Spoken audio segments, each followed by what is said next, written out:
We wish you a Merry Christmas. We wish you a Merry Christmas. We wish you a Merry Christmas and a Happy New Year. The tidings we bring to you and your kin. We wish you a Merry Christmas and a Happy New Year. In the first half of the 19th century, Christmas was a very different kind of holiday than it is today. People did not have a set way of celebrating. Christmas was not even an official holiday yet. So, communities around the country honored the day in different ways. Some observed Christmas as an important Christian religious day, honoring the birth of Jesus. Others celebrated the day with parties, music, drinking, and eating. And some communities did not celebrate the day at all. But it was during the early 1800s that Americans began to reinvent the holiday.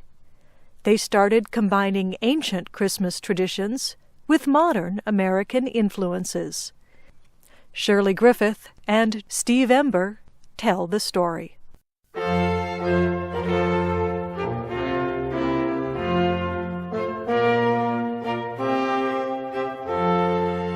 In 1819, the popular American writer Washington Irving wrote a series of 5 essays published in a book called The Sketchbook of Geoffrey Crayon, Gent. The essays describe a wealthy British landowner who invites his farm workers into his home to celebrate Christmas. The landowner recreates a traditional Christmas as it would have been celebrated in the distant past.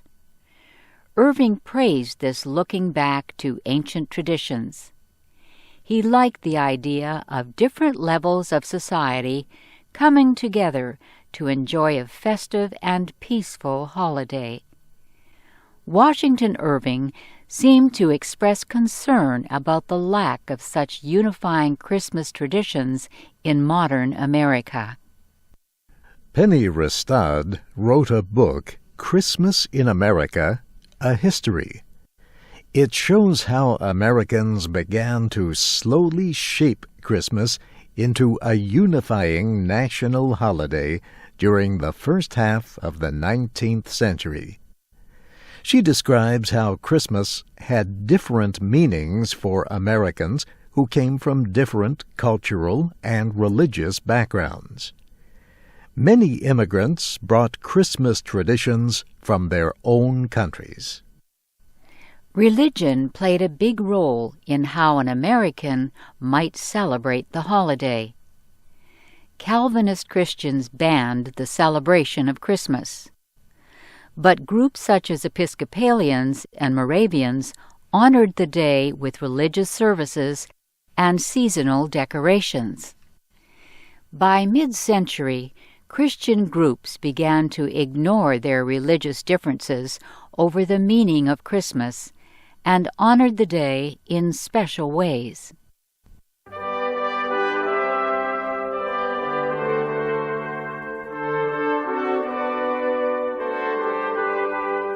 Christmas became an important time for families to celebrate at home. More and more Christian Americans also began to follow the European traditions of Christmas trees and giving gifts. Christians believed that the tree represented Jesus and was also a sign of new beginnings. German immigrants brought their tradition of putting lights, sweets, and toys on the branches of evergreen trees placed in their homes. This tradition of setting up a Christmas tree soon spread to many American homes. So did the practice of giving people presents.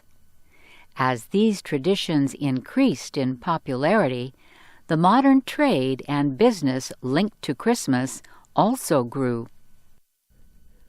As Christmas became more popular, some states declared the day a state holiday. Louisiana was the first state to make the move in 1837. By 1860, 14 other states had followed. It was not until 1870 that President Ulysses Grant made Christmas a federal holiday. Americans already knew old Christmas songs that came from England and other areas of Europe. But many new American Christmas songs started to become popular.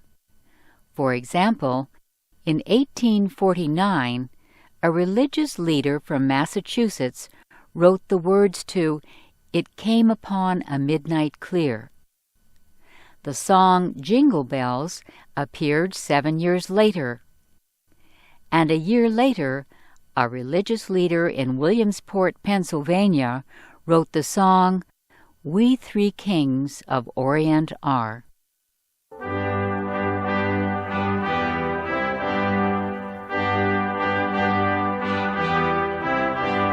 And of course, no discussion of Christmas would be complete without talking about one of the holiday's most famous representations, Santa Claus. This character is based on the story of St. Nicholas, a Christian holy person believed to have lived in the 3rd century.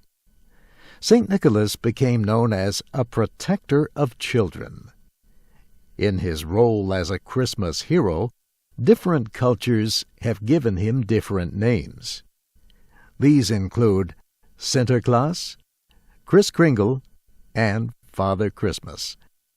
But for most Americans, his most popular name would become Santa Claus. In the 19th century, many Dutch immigrants living in the United States celebrated the feast of St. Nicholas on December 6th. St. Nicholas was especially important to New Yorkers because of their history as a Dutch colony. In 1809, Washington Irving published his History of New York. It lists St. Nicholas as the patron saint of New Yorkers. He describes the saint wearing a low hat, large pants, and smoking a pipe. Does this description sound familiar?